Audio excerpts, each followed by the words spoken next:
사우스 캘리포니아 이 로스앤젤레스라고 하죠. 천사들이 춤추는 곳이라고 하는 그런 의미를 가진 로스앤젤레스는 1년 내내 화창합니다. 얼마나 화창하냐면 제발 좀 비 좀 한번 왔으면 좋겠다 할 정도로 매일 여행 나가기 너무 좋은 날씨예요. 1년 내내 꽃이 있고 이처럼 우리 인생도 화창한 날씨만 있고 거친 태풍이 좀 몰아치지 않고 광야와 같은 삶이 펼쳐지지 않았으면 얼마나 좋을까 하는 생각이 우리 마음에 간절하지요. 그러나 비가 오지 않고 1년 내내 날씨가 화창하면 좋을 것 같지만 그 땅은 사막이 돼요. 그런 것처럼 우리의 심령도 환란이 없고 시험이 없고 문제가 없고 태풍과 고난이 없으면 황폐한 심령으로 바뀔 수밖에 없습니다. 여러분, 태풍이 없으면 굉장히 좋을 것 같죠? 그러나 태풍이 없으면 바닷물이 썩어버립니다. 그래서 어떤 어류도 존재할 수 없어요. 그래서 하나님이 종종 바다에 강력한 태풍을 불어서 깊은 바닷속까지 뒤집어 버려서 플랑크톤이 많이 살아나서 태풍이 일어나는 때에는 제가 섬에서 목회한 적이 있는데 우리 교회 성도님들이 그래요. 목사님, 태풍이 아이고 어떡하냐고 막 집도 막 부서지고 그러니까 걱정을 하면, 목사님 그게 아니에요. 지금 태풍이 안 불면 이 고기가 안 잡힙니다. 태풍이 불어줘야 고기가 잡힌다는 거예요. 여러분에게 태풍이 와야 여러분 인생에 복이 많은 줄로 믿습니다. 옆에 계신 분에게 당신에게 태풍이 와야 됩니다. 할렐루야. 우리가 이해할 수 없지만 그게 자연의 원리고 하나님의 섭리예요. 여러분, 우리 인생에게 굳은 날이 없고 환난과 시련이 없이 평탄한 일만 계속되면 너무나 좋을 것 같지만은 여러분, 실상 그 영혼이 피폐해지고 말아요. 이 시편에 보면 하나님께서 이 백성이 나에게 구하는 것을 내가 주셨을지라도 그들의 마음에 심령이 황폐해졌다고, 피폐해졌다고 말을 하고 있어요. 여러분, 우리가 교회를 열심히 다니고 또 신앙생활을 열심히 하면 만사가 형통하고 또 뭐든지 잘 풀릴 것으로 기대를 합니다. 그렇지요? 네. 그러나 주님의 뜻대로 우리 저 바다 건너편으로 건너가자, 주님 말씀에 순종해서 예수님을 배에 태우고 가던 제자들에게도 뜻밖의 강력한 태풍이 몰아쳐서 배에 물이 들어서 자기들 힘으로 막 어떻게 해보려고 도저히 이제 배가 가라앉아 안 될 것 같으니까 주님을 깨우고, 주여 우리가 뭐하게 되었나이다? 죽게 되었나이다. 주님 뜻대로 순종해서 가요. 말씀에 순종해서 주님 모시고 동행하면서 가요. 그런데도 태풍은 찾아와요. 환난의 바람과 시련의 바람은 온다는 거예요. 뿐만 아니라 여러분, 성경에 정말 신약 성경의 인물 중에 가장 하나님 사랑하지 않았을까 생각되는 사도 바울 같은 분, 아시아에서 복음을 전하는데 얼마나 많은 시련과 환난이 닥쳐왔던지, 여러분 뭐라고 그랬냐면 하나님 우리를 죽이기로 작정하는 자같이 미말에 두셨고, 또 우리가 마음에 생각하기를 마음의 사형 선고를 받게 되었다. 너무나 극심한 고난이 우리에게 몰려왔다고 생각해요. 하나님 사랑하시고 하나님 일을 그렇게 열심히 하는 사도 바울에게 하나님이 여러분 뜻하지 않은, 예기치 않은 여러분 엄청난 시련과 고난의 삶이 펼쳐졌다고 성경은 우리에게 증거하고 있어요. 오늘 본문은 여호와 하나님께 이스라엘 백성을 광야 40년 동안 광야의 길로 내몰았다고 증거하고 있어요. 같이 본문 신명기 8장 2절 같이 읽습니다. 시작. 내 하나님 여호와께서 이 40년 동안에 너로 광야의 길을 걷게 하신 것을 기억하라. 40년 동안 무슨 길을 걷게 했다고요? 꽃길이 아니고, 하나님 백성, 너는 내 백성이야, 나의 자녀야, 이제 너는 꽃길을 걸어라, 피던 길을 걸어라, 쫙 펼쳐주면 좋을 것 같은 하나님 그렇게 하지 않고 그 백성을 어디로? 광야의 길로 몰아놨대요. 하나님께서 성령께서 예수님을 세례받고 나니까 어디로 몰아내셨다고요? 광야로 몰아내셨다고요.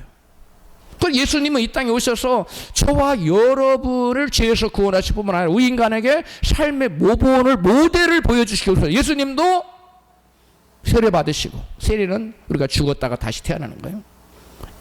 예수 믿고 묻는 걸 말해요. 그런데 그 다음에 광야로 하나님이 몰아내셨다고 말씀해요. 여러분, 우리가 인생을 살다 보면 때로는 여러분 궁핍의 광야가 찾아올 수 있어요. 때로는 질병의 광야로 내몰릴 수 있고, 때로는 환경의 극심한 어려움의 광야에 내몰릴 수 있고, 때로는 영적 깊은 침체의 광야로 우리 인생이 내몰릴 때가 있습니다. 이 중 가장 무서운 광야는 물질도 아니고 질병도 아니고 환경도 아니에요. 가장 극심한 무서운 광야는 영적 침체의 광야예요. 근데 하나님이 그것도 하나님 때때로 허락하신다는 거. 그것이 다 우리의 유익을 위해서인 줄 믿으시면 아멘 하십시다. 홍해를 가르신 전능하신 하나님, 못할 게 없으신 하나님께서 열흘이면 능일 광야를 통과해서 가나안 땅에 들이실 수 있는데, 하나님께서 열흘이 아니라 무려 몇 년 동안? 40년 동안을 광야에서 여러분 돌도록 하셨어요. 군대 말로 말하면 뭘 돌린 거예요? 뺑뺑이 돌린 거예요. 하나님께서 이스라엘에게 40년씩이나 광야에 머물게 하신 데에는 목적이 있을까요? 없을까요? 분명한 목적이 있어요. 오늘 하나님께서 성령으로 우리에게 모세를 통해서 말씀을 줬는데, 이스라엘 백성, 하나님의 백성을 광야로 40년 동안 고난을 허락하시고 시련과 환난과 역경을 당하게 하신 데에는 분명한 세 가지 목적이 있다는 것을 본문은 말씀해 주고 있어요. 가장 우선적인 목적은 하나님의 백성들을 낮추셔서 하나님만을 의지하게 하시려는 뜻이 있었어요. 하나님 백성을 낮추셔서 뭐 한다고요? 하나님만을 의지하게 하려고. 본문 2절에 시작.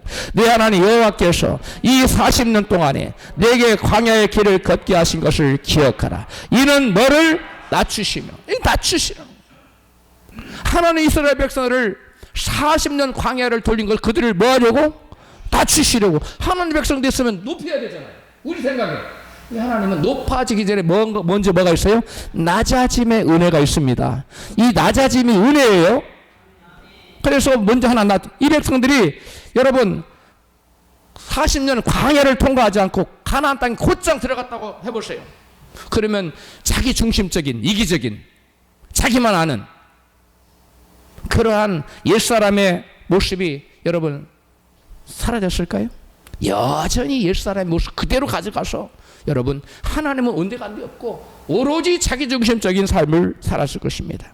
옛사람의 대표적인 특징이 뭐냐면 교만이에요. 교만은 뭐냐? 하나님 없이도 내 힘으로 살아갈 수 있다 라는 것이 우리 인간의 교만입니다. 그리고 교만은 여러분 자기가 온 우주의 중심이에요. 그래서 자기가 최고예요. 이게 교만이에요.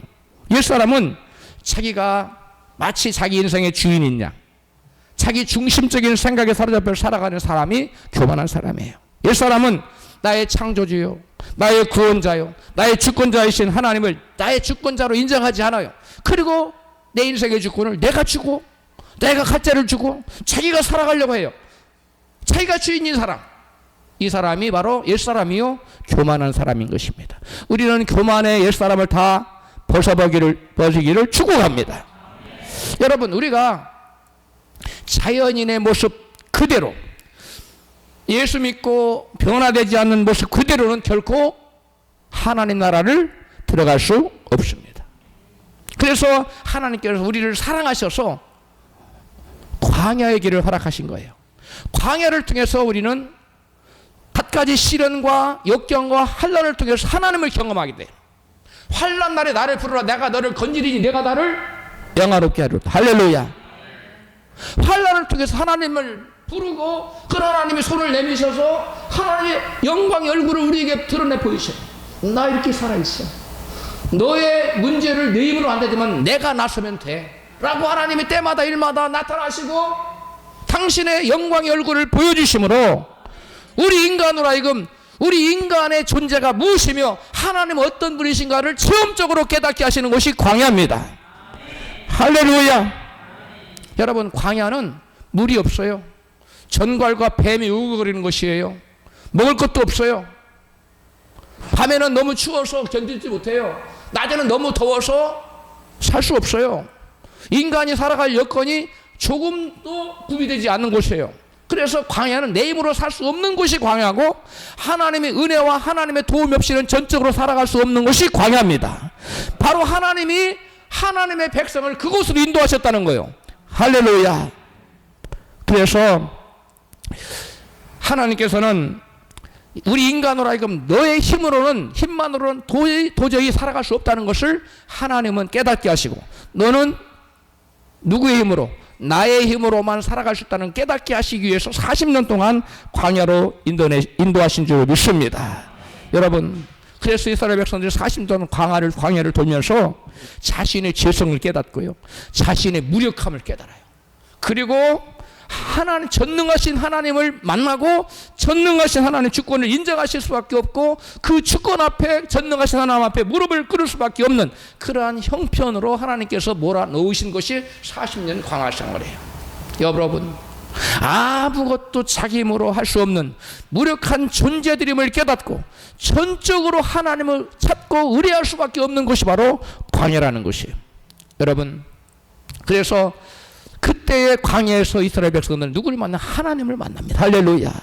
하나님을 체험해요. 그래서 광야는 바로 축복입니다. 광야는 우리가 싫어하는 것이에요. 그런데 여러분, 하나님, 누군가 나에게 밤송이채 던져주면 밤송이를 만지면 아프잖아요. 근데 밤송이를 뭐하면? 벗겨내고, 그 다음에 껍질도 벗겨내고, 그 다음에 비밀도 벗겨내면 우리가 먹고 싶은 밤이 나오는 것처럼, 하나님께서 우리에게, 여러분, 그냥 밤을 까가지고 밤송이 벗기고 껍질을 벗기고 비늘을 벗겨서 밤 알을 주시는 것이 아니라, 하나님께 우리에게 축복을 주실 때는 밤송이채 주세요. 할렐루야. 고난으로 싸서 줘요. 하나님 우리에게 축복을 주시는 데 따라서 합시다. 생명의 축복. 고난으로 쌓여 있어요. 안 보여요. 그래서 고난을 통해서 여러분 생명이 잉태하는 겁니다. 할렐루야. 여러분, 광야는 하나님의 놀라운 축복인데, 광야를 거치지 않은 사람은 교회를 다녀도 살아계신 하나님을 체험적으로 만나지 못합니다. 그래서 교회를 다니지만 예수 그리스도를 인격적으로 만나지를 못해요. 그래서 교회를 다니는 교인이에요. 그래, 집사도 되고 장로도 되고 목사도 됐어요.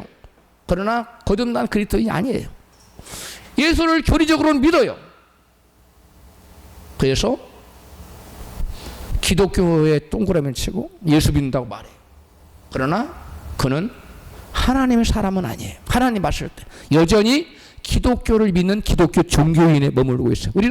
우리 가운데는 단 한 사람도 그렇게 머물러 있어서는 안 될 줄로 믿습니다. 그래서 하나님께서 살아가신 것이 뭐냐면 광야라는 거예요. 광야는 기독교 종교인의 껍질을 벗겨내기 위해서,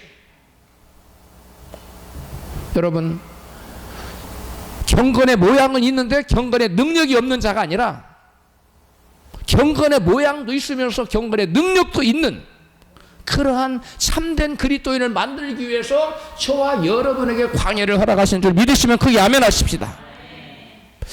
여러분, 예수님을 믿는다고 하는데 체험적으로 인격적으로 만나지 못한, 그래서 거듭나지 못한 기독교 종교인들은 그 결국은 여러분 비참해져요. 멸망당하게 돼요.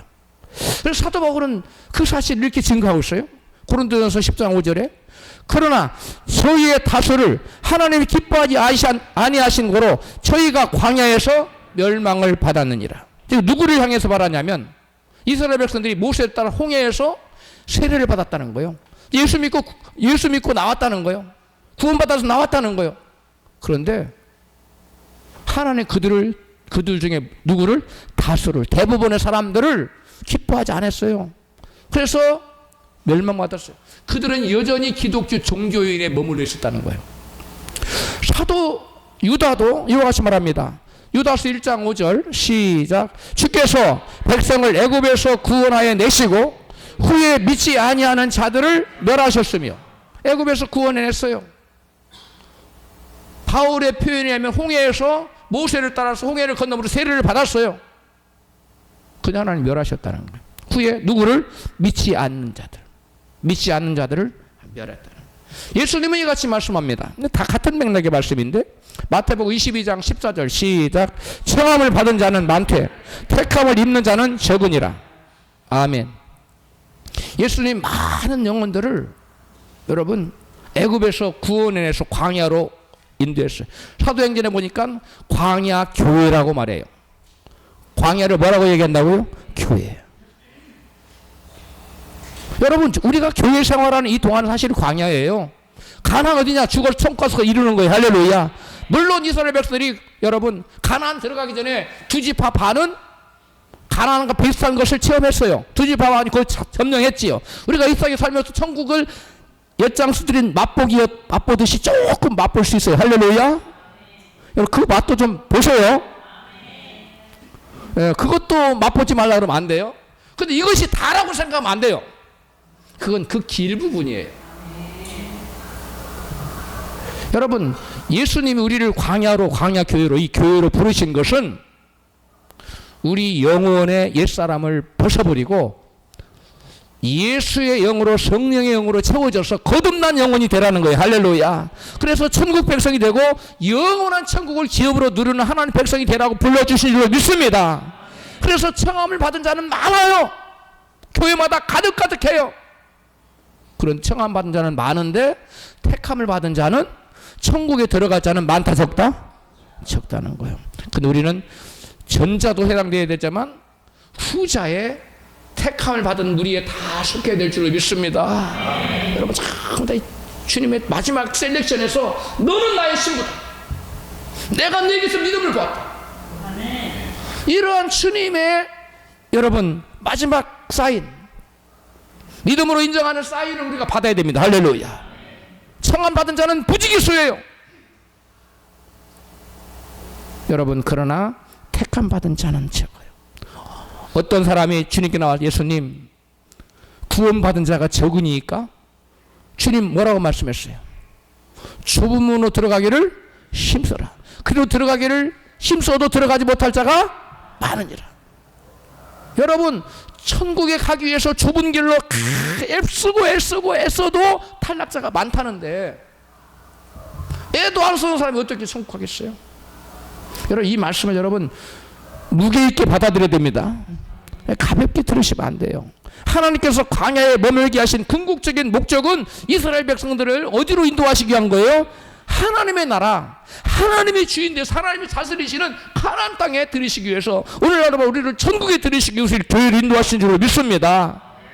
이 교회에서 이 세상 것에만 눈을 돌리고 영원한 나라에 대한 소망을 갖지 않고 살면 여러분 이 광야에서 멸망받은 이스라엘 백성처럼 될 수 있어요. 우리 중에 그런 사람이 한 사람 나와서는 안 될 줄로 믿습니다. 여러분 이스라엘 백성들이 광야에서 환난을 당하지 않았다, 고난과 시련과 역경을 당하지 않았더라면 광야에 딱 들어갔어요. 하나님 말씀에 청종하고 하나님만을 바라보고 하나님 뜻대로 살아가려고 노력했을까요? 아니에요. 그건 자기들 옛사람의 그 정욕과 그 욕심을 이루기 위해서 막 쫓아가다가 결국은 여러분 쉽게 이스라엘 백성들이 나중에 광야 40년을 거치고 훈련받고 들어가는데도 또 결국 하나님 배반하잖아요. 그리고 하나 떠나고 우상 숭배하잖아요. 하나님께 버림받잖아요. 근데 그런 것도 없이 들어갔다면 여러분 가자마자 다 전멸했을 거예요. 여러분 하나님께서 이스라엘 백성을 광야로 들이신 것은 이 막막한 광야길로 내모셔서 그들을 낮추셔. 그래서 오직 하나님만 바라보고 하나님만 의지하며 살도록 하시기 위해서 40년 광야를 허락하십니다. 마찬가지로 저와 여러분이 이 교회에 나와서 신앙생활 하는데도 우리의 원대로 막 말사가 형통하고 일이 착착착 잘 풀리는 집 그런 것이 아니라 광야가 있고 문제가 있고 어려움이 있고 나의 뜻과 정반대로 인생이 풀려가는 것 같은 그러한 것이 왜 닥쳐오느냐. 이게 비정상이 아니라 이게 정상이에요. 할렐루야. 이게 정상이라고요. 교회 다니는데 왜 문제가 있어? 나는 문제가 없는데 너는 왜 문제가? 이 문제가 없는 이 사람이 문제예요. 여러분이 지금 예수 믿으면서 닥치는 여러 가지 갖가지 시련 여건과 문제가 여러분 지극히 정상이요 하나님 은혜요 축복 가운데 있다는 사실을 믿으시기 바랍니다. 문제 없는 게 문제가 아니에요. 문제 없는 게 문제예요. 말이 좀 이상한 거예요. 문제가 없는 게 문제라고요. 할렐루야.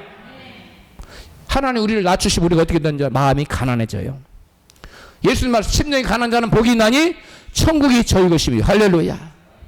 10년이 가난해지면 어떻게 되느냐. 하나님 은혜를 갈망합니다. 주여 하나님 보시옵소서. 하나님 없이는 제가 살 수가 없어요. 하나님 좀 나타나 주세요. 은혜를 갈망 원망하는 심령으로 바뀌게 돼요. 할렐루야. 이 가난한 심령이에요. 하나님 낮출 때 그래요. 잘 돼봐요. 형통해봐요. 여러분 뜻대로 뜻은 이만했는데 막 이대로 막 돼봐요. 그러면 뭐가 가난해? 마음이 어디 가만해? 마음이 높아질 때 높아져가지고 고개가 빳빳해가지고 불러도 뒤도 안 돌아보고 그러한 교만한 사람이 될 수 있어. 망하는 거예요. 이게 망하는 첩경이에요. 그래서 하나님께서 우리를 사랑하시기 때문에 망하는 길로 두지 않고 복된 길, 생명의 길로 인도하기 위해서 우리를 낮추시기 위해서 광야를 허락하신다는 사실을 믿으시면 아멘 하십시다. 낮아져야 하나님 은혜를 갈망해요. 하나님께 요셉을 종의 신분으로 낮추셨어요. 또 죄수의 신분으로 낮추셨어요. 그러자 요셉이 하나님 은혜를 사모해서 하나님 이게 어떻게 된 겁니까? 얼마나 요셉이 찾고 하나님을 찾고 또 찾았던지 여러분 세상에서 가장 성령 충만한 사람이 됐다고 성경은 말하고 있어요. 그 당대에 가장 성령 충만한 사람이 됐어요. 기도하지 않고 하나님 은혜를 갈망하지 않고 요셉처럼 성령 충만한 사람이 될 수 있나요? 요셉에게 임한 그런 인생의 반전의 역사가 있기를 원하시면 아멘 하십시다. 요셉은 종으로 죄수로 낮아지자 하나님의 은혜를 구할 수밖에 없는 인생이 됐어요. 여러분도 왜 이렇게 어려울까? 고난은 하나님께서 우리를 부르시는 확성기라고 누군가 C.S. 루이스가 하나님이 우리를 부르시는 확성기가 뭐라고요? 광야, 고난이에요. 그때 우리는 하나님께 나가서 요셉처럼 부르짖어 기도해야 될 줄로 믿습니다. 요셉은 정말 숨을 쉴 때는 하나님 기도했던 것 같아요. 불철주야 기도했어요. 그래서 요셉은 성령 충만한 사람이 되었고 마침내 애굽과 온 세상을 기근에서 구원하는 구원자로 하나님께 쓰임받게 된 줄로 믿습니다. 이 광야의 결과예요. 광야의 결과라고요. 여러분 입다라는 사람의 성경에 나오는데 입다라는 사람은 첩의 자식이라고 해서 형제들에게 철저히 외면을 당합니다. 그리고 무시를 당해요. 그리고 너는 우리 형제와 같이 분깃을 받을 이유가 없어. 내쫓아버려. 분깃도 주지 않고 아버지 유산을 못 받게 해요. 그래서 쫓겨났어요. 오갈 데가 없어졌습니다. 불황아가 되었습니다. 그래서 불황아들이 몰려들었어. 그들이 리더가 돼요. 지도자가 돼요. 그렇게 되도록 하나님이 형제들한테 왕따 당하고 내쫓김 당하고 오갈 데 없는 사람으로 입다를 낮춰요. 그 형제들 가운데 살면서도 맨날 왕따 당하고 사람 취급 못 받으니까 입다는 하나님을 찾았던 것 같아요. 그래서 성경에 보니까 입다가 암몬 족속이 쳐들어오니까 어떻게 했어요? 하나님 말씀을 얼마나 잘하는지, 이스라엘의 역사를, 출애굽의 역사를 얼마나 잘하는지, 야, 입다가 정말 대단한 성경의 지식을 갖고 있어요. 무슨 말이냐? 고난은 하나님을 찾게 만들고 말씀을 여러분 갈구하고 사모하게 만들어요. 할렐루야. 그래서 하나님께서 입다를 주목하시고, 그래서 형제들이 그 길로 앞 그 장로들이 그 블레셋 사람들이 쳐들어와서 어떻게 당해낼 수가 없으니까 어떻게 해요? 우리를 와서 구해내고 우리의 장관이 되라. 그래서 입다가 그들을 구원해내고 그들의 사사가 됐어요. 할렐루야. 사사는 재판관이에요. 판관기라고 그래요. 그 재판관은 뭐냐? 당시 왕과 같은 존재가 사사예요. 그 입다가 그런 위대한 인물이 된 것은 그와 같은 여러분 집에서 내쫓기고 인정받지 못하는 그러한 고난의 광야의 결과라는 거예요. 그러므로 여러분 광야를 싫어하면 안 됩니다. 광야에 하나님이 나에게 은혜를 주시려고 나를 광야로 보내셨구나 믿으시고 원망하지 말고 감사하시기 바랍니다. 그 다음에 하나님께서 한나를 모든 여인들이 낳는 여인인 아들을 한나는 못 낳았어요. 불임 여인으로 만들었어요. 그 당시에 불임 여인은 인간 취급 못 받았어요. 남편에게 쫓겨나야 됐어요. 그런데 이 한나는 그 어려운 중에 그 정말 여성으로서 당할 수 있는 가장 고통스러운 그러한 문제를 안고 너무 괴로워서 하나님의 은혜를 입고자 통곡하며 기도했어요. 그 결과 어떻게 됐느냐? 하나님이 그의 기도를 들으시고 그가 아들을 낳았는데 그가 누가 됐어요? 사무엘, 사사 사무엘. 성경에 수많은 사사들 중에 오로지 왕과 제사장과 사사 세 가지 직분을 가진 사람은 사무엘 한 사람밖에 없어요. 여러분, 이 하나님께서 이 사무엘을 나중에 어떻게 됐느냐? 이스라엘 다스리는 사사로 삼아요. 사무엘상 7장 6절에 시작. 사무엘이 미스바에서 이스라엘 자손을 뭐하니라? 다스리니라. 왕과 같은 존재, 왕 같은 사사가 됐어요. 즉 한나의 고난의 결과는 왕의 어머니가 됐다는 거예요. 할렐루야. 사람들한테 손가락질 당하고 무시당하고 외면당하고 왕따당하고 인간 취급 못 받던 한나가 그 환난과 광야를 거쳐서 결국 이스라엘의 왕의 어머니가 됐다는 거예요. 할렐루야. 여러분, 그럼 우리는 우리에게 고난이 닥쳐올 때 염려나 근심이나 원망, 불평하지 말고 오히려 감사하고 그때 하나님을 만나는 기회로, 하나님의 은혜를 입는 기회로, 하나님의 축복을 받아서 인생을 반전시키는 기회로 삼아야 될 줄로 믿습니다. 사람들은 뭔가를 이루면 자기 힘으로 됐다고 착각하는 경향이 있어요. 우리 본문 17절입니다. 시작. 두렵건대 내가 마음에 이르기를 내 눈과 내 손의 힘으로 내가 이 샘을 얻었다 할까노라. 내 하나님 여호와를 기억하라. 그가 내게 샘을 얻을 능력을 주셨습니다. 할렐루야. 우리는 어떤 착각에 사로잡혀 있냐면 내가 열심히 하면 뭔가 된다는 생각이죠. 그렇지요? 대부분 그런 생각 해요, 안 해요? 내가 열심히 하면 뭔가 된다. 저도 그렇게 살아왔어요. 그렇지 않아요. 전 참 열심히 나름대로 살았어요. 그러나 나의 열심대로 되지 않더라고요. 아마 여러분도 많이들 경험하셨을 거예요. 나의 열심으로 인생이 되는 게 아니에요. 그럼 뭘로 됩니까, 목사님? 하나님의 은혜로 됩니다. 내가 열심으로 된다고 생각하면 뭔가 잘 되면 내가 노력해서 된 거야 자만해져요. 교만해집니다. 그리고 안 되면 나의 노력이 부족했다, 내가 능력이 부족하구나 하고 낙심하고 스스로를 자책해요. 여러분, 우리 본문에 보니까 어느 것도 사람의 힘으로 되는 것이 없고 하나님의 은혜로 된다고 말하고 있어요. 뭐로 된다고요? 하나님의 은혜로 됩니다. 할렐루야. 하나님께서 누군가를 광야로 쳐넣는 것은 그를 낮추셔서 하나님만 의지하는 믿음의 사람으로 빚어서 결국은 귀한 존재로, 존귀한 존재로 쓰시는 하나님의 섭리가 있다는 거예요. 뜻이 있다는 거예요. 할렐루야. 여러분 지금 고난 중에 있습니까? 여러 가지 환난과 광야가 여러분에게 삶에 맞물려 있습니까?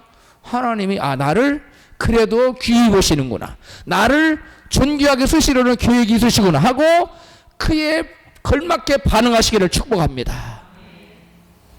바울 같은 위대한 사도도 하나님께서 하나님만을 의지하는 그러한 그 사람으로 만드시려고 무서운 광야의 길을 허락했다고 성경 기록하고 있어요. 고린도후서 1장 8절에 시작. 형제들아, 우리가 아시아에서 당한 환난을 너희가 알지 못하기를 원치 아니하노니 한 힘에 지나도록 심한 고난을 받아 살 소망까지 끊어지고 마음속으로 사형 선고를 받을 줄 알았으니 이는 우리로 자기를 의뢰하지 말고 오직 죽은 자를 다시 살리시는 하나님만 의뢰하게 하심이라. 아멘. 환난을 당했는데 살 소망까지 끊어질 정도의 환난, 사형 선고를 받을 정도의 환난을 당했는데 그 목적이 뭐라고? 그런 환난을 하는 목적이 뭐라고요? 우리를 스스로를 의뢰하지 말고 누구만 의뢰하려고? 하나님. 여러분 힘을 의지하지 마십시오. 여러분 중에 부모님 재산 많은 분도 없죠. 혹시 부모님 재산 유산을 의지하지 마세요. 여러분 학벌이나 지식이나 잘난 외모나 이런 거 의지할 거 아니에요. 그게 아니라 여러분 누구만 의뢰하도록, 하나님만 의뢰하도록 고난이 온다는 거예요. 할렐루야. 여러분 뭔가 믿는 구석이 있습니까? 그 믿는 구석이 하나님 외에 다른 믿는 구석이 있으면 안 돼요. 주님 앞에 고백에 다 같이 하나님, 저는 믿는 구석이라고는 오직 하나님밖에 없어요. 사실입니까? 하나님 그때부터 역사해요. 그거 진짜 인정하는. 근데 사람들은 뭔가 믿는 구석이 있거든요. 하나님, 저는요 하루에 나가서 일하면 50만 원 벌어요. 그런 믿는 구석이 있어요. 그런 믿는 구석 없애세요. 그냥 없어지는 것이 아니라 광야에 넣어야 없어져요. 예수님은 심령이 가난한 자에게 복이 있나니 천국이 저희 것이라고 말씀하셨어요. 심령이 가라앉으면 마음이 낮아져요. 물은 낮은 곳으로 흐르듯이 하나님의 은혜도 심령이 낮아진 사람에게 임하는 줄 믿습니다. 마음이 교만한 사람에게는 하나님 은혜가 잘 안 임해요. 다른 사람 다 아멘해도 별로 감동이 안 와요. 그 마음이 가난한 사람은요, 별말 아닌데 그냥 아멘하고 난리가 나고 은혜를 받아요. 여러분은 전자입니까 후자입니까? 후자인 줄로 믿습니다. 여러분, 하나님께서 내게 광야의 길을 걷게 하신 것은 나를 낮추셔서 나로 하여금 누구를 의지하는 자? 하나님만을 의지하는 자로 나를 빚으셔서 마침내 복을 주시려 하시는구나 하고 환난 중에 감사하십시오. 신명기 8장 16절 본문 시작. 내 열조도 알지 못한 만나를 광야에서 내게 먹이셨나니 이는 다 너를 낮추시며 너를 시험하사 마침내 내게 복을 주려. 광야는 결국 뭐 주려고? 복 중에 복이 뭐예요? 천국의 복이에요. 그 다음에 이 땅에서도 맛복이 천국의 복을 주셔요. 할렐루야. 근데 반드시 뭘 통과해야 된다? 광야. 광야는 나쁜 게 아니에요. 광야를 통과하지 않은 그리스도인은 진정한 그리스도인이 아니에요. 기독교 종교인에 머물러 있어요. 그 다음에 하나님의 백성을 광야에 두신, 광야의 길을 걷게 하신 두 번째 목적은 하나님 말씀을 지키는지 안 지키는지 시험해 보시려는 거예요. 뭐 하려고? 하나 테스트 해보겠다는 거예요. 하나님은 쉽게 안 속아요. 하나님 우리의 심령과 패부를 살피시지만 행동은 어떻게 하는가? 하나님 다 우리 말에 절대 안 넘어가요. 저는 잘 믿어요. 누가 바라봐. 그러냐고. 그 나중에 보니까 아니야. 우리 하나님은 저 같지 않아요. 하나 절대로 안 믿습니다. 확인해보고 하나님 믿어요. 본문 2절에 시작. 이는 너를 낮추시며 너를 시험하사 네 마음이 어떠한지 그 명령을 지키는지 아니 지키는지 알려 하심이라. 하나님 우리를 시험한대요. 낮춰놓고 시험하는 거예요. 즉 광야로 둬서 우리를 낮춰놓고 그 다음에 시험하는 거예요. 어떤 걸 시험하느냐? 네 마음이 어떠한지 또 네가 나의 명령을 계명을 지키는지 안 지키는지 내가 보겠다는 거예요. 그걸 하나 시험해 보겠다는 거예요. 하나님께서는 그들의 마음이 어떠한지 또 그 명령하는 계명을 지키는지 안 지키는지를 하나님께서 시험하기 위해서 광야의 길을 걷게 하셨다는 거예요. 자, 그런데 제가 설교 준비를 하면서 이런 생각이, 하나님 왜 하필 그 평안할 때 그냥 시험하시지 그 광야로 몰아놓고 그 어려운 지경에 시험을 하십니까? 그런 생각이 떠올랐어요. 그때 제가 즉각적으로 무슨 감동이 왔냐면, 사랑하더라, 사람이 궁지에 몰아넣어 봐야 그 본색이 드러나게 되어 있단다. 어디에 드러나가요? 궁지에 몰아넣어야 본색이 드러난다는 거예요. 막다른 골목에 몰리면 그 사람의 진짜 모습이 거기서 나타나는 거예요. 하나님께서 이스라엘 백성을 극한의 광야로 집어넣고 그들이 과연 하나님을 사랑하는지 하나님을 믿고 하나님 의지하는지를 하나님께서 시험하셨다는 거예요. 하나님께서 하나님의 말씀을 지키는 여부를 시험해 보신다는 것은 두 가지를 테스트 보겠다는 거예요. 너희가 나의 말을 지키는지 안 지키는지를 내가 보겠다. 그걸 시험하는 거예요. 몇 가지를 시험해 본다고요? 두 가지. 말씀을 지키는지 아닌지. 말씀을 지키는 것은 두 가지의 의미를 담고 있거든요. 자, 먼저 여러분, 이 고난을 통해서 우리를 하나님께서 시험하는 이유는, 여러분 퀴즈를 해봤죠? 퀴즈. 이렇게 퀴즈를 하는 거. 알곡과 쭉정이를 나눌 때 뭘로 해요? 퀴즈를 해요.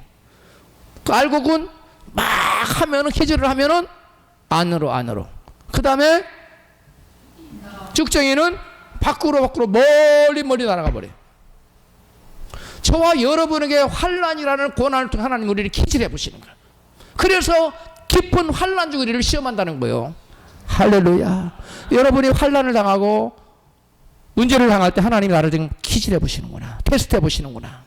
네가 나를 내 명령을 지키는지 아닌지 내가 보겠다는 거예요. 이 두 가지인데, 하나님의 계명을 지킨다는 건 두 가지 의미를. 첫 번째, 하나님의 말씀을 지키는지 여부를 첫째 보면은 하나님을 믿는지 안 믿는지를 보겠다는 거예요.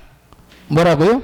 믿는지. 하나님 계명을 지킨다는 하나님 계명에 순종한다는 거예요. 순종은 곧 믿음의 열매예요. 순종이 뭐라고요? 믿음의 열매. 믿으면 뭐 하게 돼 있어요? 순종하게 돼. 말씀 지키게 돼 있어요. 11에서 3장 18절입니다. 시작. 또 하나님이 누구에게 맹세하사 그의 안식에 들어오지 못하게 하셨느냐. 곧 순종시 아니하던 자기가 아니냐. 순종 못하면 안 하면 안식에 가나안 땅에 못 들어간다는 거예요. 근데 19절 시작. 이로 보건대 저희가 믿지 아니함으로 능히 들어가지 못한 것이라. 여기 보니까 18절에서는 누가 안식에 못 들어간다고 했어요? 순종하지 않는 자. 근데 19절에서는 누가 못 들어간다고요? 믿지 않는 자. 그럼 믿음과 순종은 뭐 한 거예요? 같은 거예요. 목사님 저는요 순종은 안 하지만 믿긴 잘 믿습니다. 그런 말은 말이 되는 거야 안 되는 거예요? 그런 말은 없어요. 그건 틀린 말이에요. 하나님 믿는 사람은요 믿는다고 말 안 해도요 순종하게 돼 있어요. 할렐루야. 근데 하나님이 언제 그것을 순종하는지 보냐? 환난 중에 집어넣고 광야로 집어넣고 키즈를 해보고서 알곡인지 아닌지 알잖아요. 구분하잖아요. 하나님께서 그걸 하시겠다는 거예요. 그래서 예수님은 마태복음 7장 19절에 이렇게 같이 말씀하세요. 누구든지 아름다운 열매를 맺지 아니하면마다 지켜 불에 던져지느니라. 아름다운 열매를 맺지 못하면 알곡이 되지 않으면 찍혀서 불에 던져요. 무슨 불이에요 그게? 지옥불이에요. 여러분 하나님께서 우리에게 광야의 길을 걷게 하신 것은 말씀을 지키는 순종의 열매를 맺어서 결국 가나안 백성 천국 백성 되게 하시는 목적 때문에 그래요. 할렐루야. 하나님은 우리가 부자 되는 건 뭐 순식간에 만들 수 있어요. 그렇게 안 하세요. 왜? 온 천하보다 우리 한 심령이 더 주님께는 귀하기 때문에 그러신 거예요. 할렐루야. 여러분 우리 주님께서는 우리를 사랑하세요. 우리 영혼을 사랑하세요. 그래서 우리 영혼이 구원받고 천국 백성 되기를 원하셔서 우리에게 광야를 허락하신 줄 믿으시면 그게 아멘 하십시다. 하나님은 때때로 내가 진짜 하나님 믿는지 안 믿는지를 하나님께서 우리를 광야를 딱 넣어놓고 딱 보시는 건 네가 나를 믿느냐.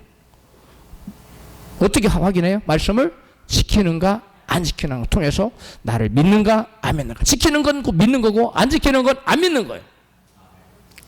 내가 너를 말씀을 지키는지 안 지키는지 보겠다 그랬잖아. 시험해 보겠다 그랬잖아요. 근데 그 말은 곧 네가 나를 믿는지 안 믿는지 내가 보겠다. 평상시는 내가 너를 확인할 수 없어. 그래서 내가 너를 광야로 몰아넣는 거예요. 두 번째 말씀을 지키는지 여부를 시험해 보겠다는 말씀은 두 번째 의미는 네가 나를 사랑하는지 아닌지, 네가 나를 사랑하는지 사랑하지 않는지를 내가 시험해 보겠다. 하나님을 사랑하는 증거가 뭘까요? 하나님을 사랑하는 증거는 하나님 말씀을 지키는 거예요. 내가 아무리 하나님 사랑한다고 외쳐도 하나님 계명을 안 지키면 사랑하지 않는 거예요.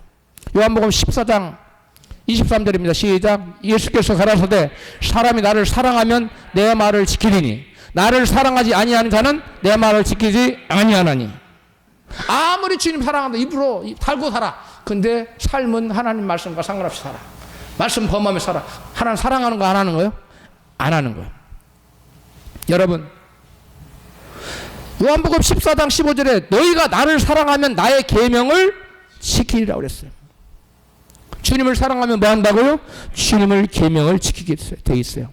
예수님은 우리를 얼만큼 사랑하셨냐면 하늘 영광 보좌를 버리시고 고난과 저주가 있는 형벌이 있는 이 땅에 오셔서 저와 여러분의 죄를 지고 십자가에 달려 돌아가 주실 만큼 죽어 주실 만큼 우리를 사랑하셨어요. 할렐루야. 만약에 여러분이 누군가를 위해서 이렇게 사랑했다면 그 상대로부터 사랑을 받고 싶어요? 외면당하고 싶어요? 사랑받고 싶지요? 마찬가지 우리 주님도 우리를 위해서 십자가에 달려 피 흘려 죽어 주님도 우리가 주님을 사랑하기를 바라고 계세요. 할렐루야. 주님을 사랑하지 않는 사람은 여러분 구원받지 못합니다. 왜? 주님을 사랑하는 것이 곧 주님을 믿는 거예요. 주님 믿는 것과 주님을 사랑하는 것은 같은 거예요. 할렐루야. 왜냐하면 믿음은 사랑으로 표현된다고 성경은 말하고 있어요. 아까 믿음은 아까 뭘로 표현됐어요? 순종으로. 근데 이번에 믿음은 뭘로 표현돼요? 사랑으로 표현돼요. 주님 아무리 사랑한다고 말해도 주님을 사랑하는 것이 여러분 믿음으로 사랑으로 표현 있는 것이 사랑하는 것이 믿음으로 표현되지 않으면 안 되는 거예요. 갈라디아서 5장 6절입니다. 시작. 예수를 믿는 사람에게는 할례를 받았거나 받지 않았거나가 중요하지 않고 오직 사랑으로 표현되는 믿음만이 중요합니다. 공동 번역과 그 다음에 현대어 성경에 똑같이 말하고 있어. 오직 사랑으로 표현되는 믿음. 믿음이 뭘로 표현된다고요? 사랑으로 표현된다는 거예요. 영어 성경으로는 faith expressing itself through love 그랬어요. 사랑을 통해서 자기 자신을 expressing 표현하는 믿음이라고 되어 있어요. 저 빨간 것이 사랑을 통해서 자기 자신을 뭐 한다고요? expressing 표현하는 faith 믿음이라는 거예요. 그 믿음은 뭘 통해서 표현된다고요? 사랑. 할렐루야. NIV 성경이 이렇게 얘기했어요. 그러므로 하나님 믿는 자는 하나님을 사랑하는 것을 통해서 자신의 믿음이 표현되는 거예요. 그러므로 여러분이 아무리 주님을 사랑한다고 말하지만 하나님 계명을 지키지 않으면 하나님을 사랑하는 겁니까? 아닙니까? 사랑하는 것이 아니에요. 그래서 너희가 나의 계명을 지키는지 안 지키는지 내가 그 여부를 내가 테스트해 보겠다. 시험해 보겠다는 말은 네가 나를 믿는지 첫 번째 시험할 것이고, 두 번째 네가 나를 진짜로 말만이 아닌 입에 발린 말만이 아닌 진짜로 사랑하는지 내가 보겠다는 거예요. 할렐루야. 자, 여러분 본문 신명기 2절에 그게 나와 있는데 같이 시작. 이는 너를 낮추시고 너를 시험하사 내 마음이 어떠한지 그 명령을 지키는지 안 지키는지 알려 하사. 네 마음이 어떠한지, 즉 네 마음이 나를 믿는지, 네 마음이 나를 사랑하는지를 보겠다는 거예요.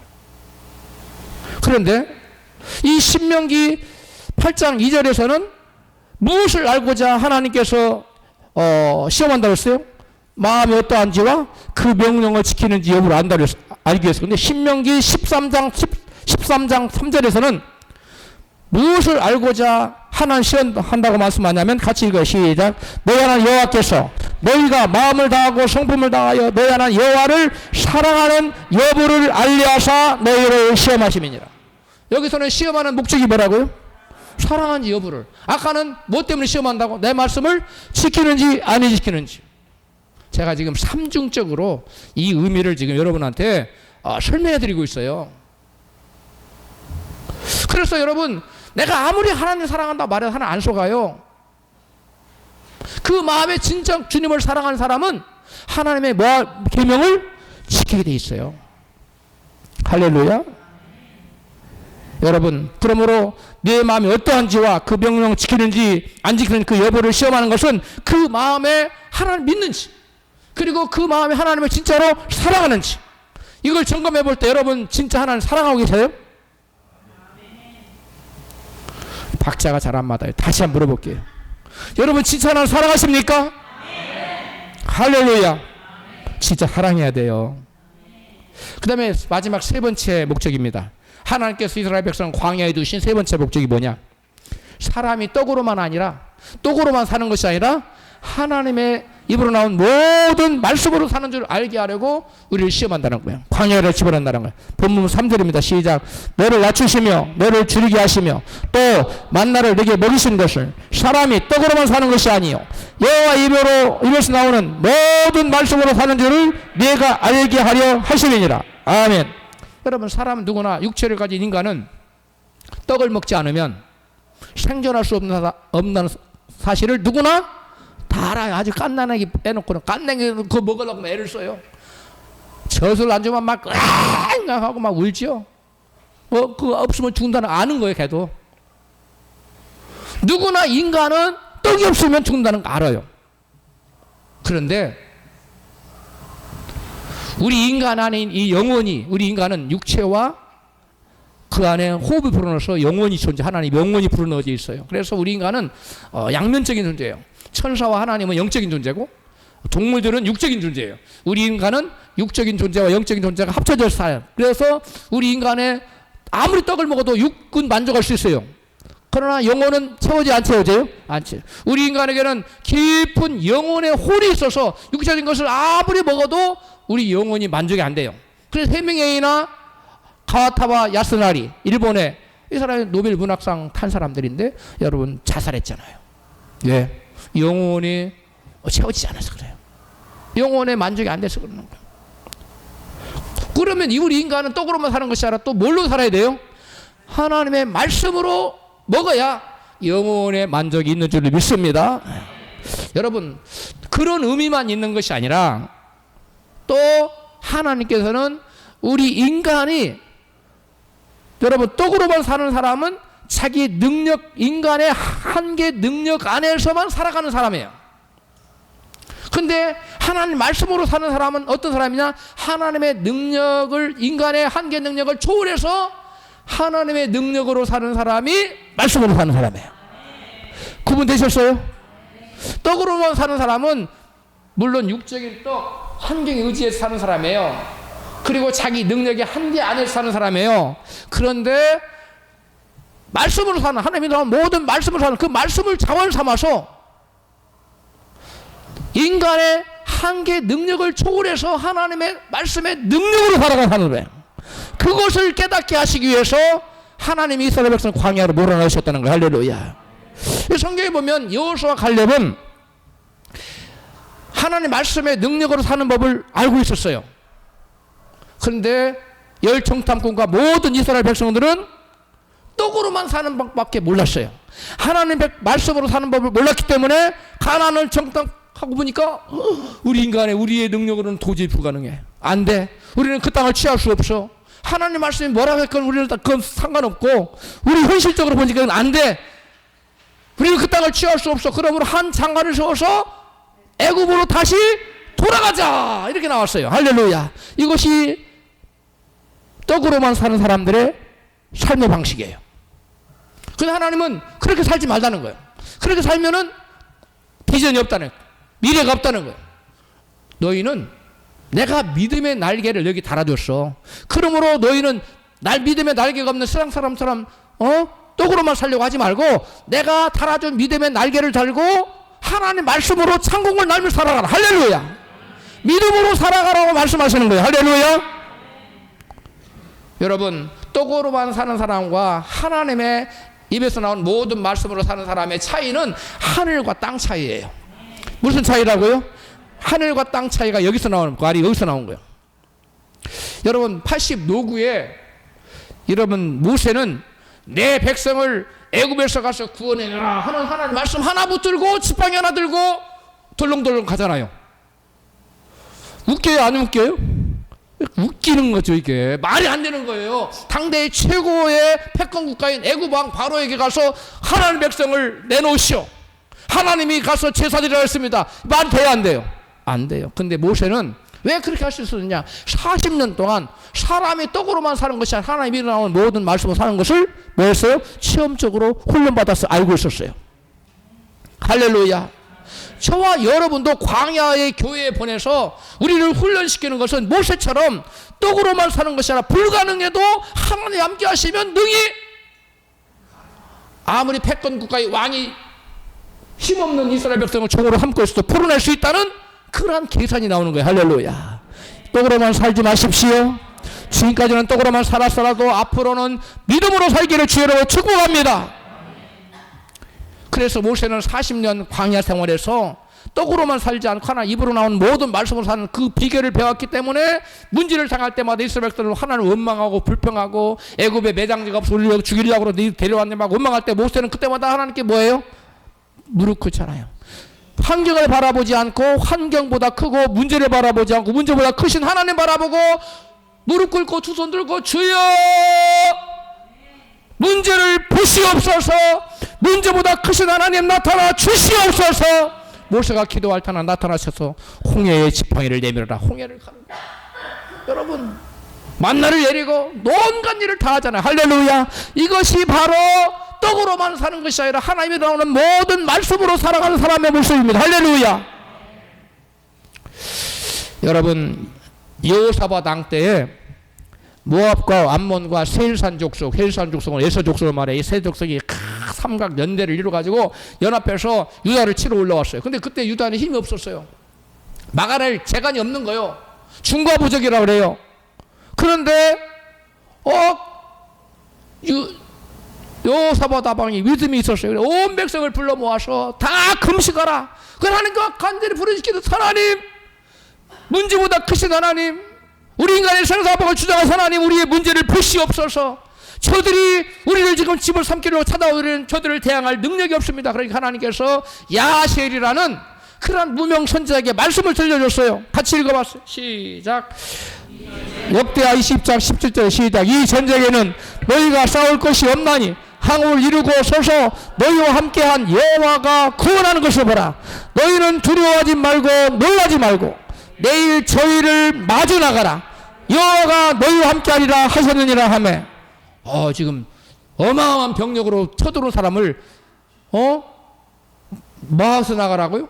싸우러 마주 나가라. 이게 무슨 행위예요? 이게 자살행위예요. 떡으로만 사는 사람의 생각에는 이게 뭐하는 행위예요? 자살행위예요. 아무리 말씀을 써도 그 있을 수 없어요. 우리 보고 자살하란 말입니까?